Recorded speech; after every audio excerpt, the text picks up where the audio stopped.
বাজার থেকে তো সেদিন এনেছিলাম একটা কুমড়ো আর বেগুন।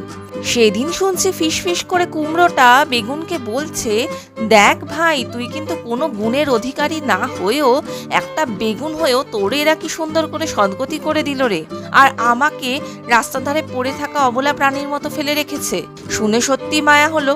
ভাবলাম, না, চলো আজকে এমন কিছুই একটা বানানো যাক যাতে ওই কুমড়োটার মনের দুঃখটাও ঘুচে যায় আর আমাদেরও পেটটা ভালো মতো ভরে যায়, আর কুমড়োটা যেন নিজেকে একটু বেগুন বেগুন ফিল করে। যেমন ভাবা তেমন কাজ। সেটাকে নিয়ে একদম পাতলা পাতলা করে স্লাইস করে প্রথমে কেটে ধুয়ে নিলাম। ওদিকে বেসন, চালের গুঁড়ো, কালো জিরে, হলুদ গুঁড়ো, শুকনো লঙ্কার গুঁড়ো, সামান্য নুন আর চিনি দিয়ে অল্প অল্প জল দিয়ে মেখে একটা ঘন ব্যাটার করলাম। একটা একটা করে ওই কুমড়ো স্লাইস নিয়ে ব্যাটারে ডুবিয়ে একদম ছাকা তেলে ফ্রাই করলাম।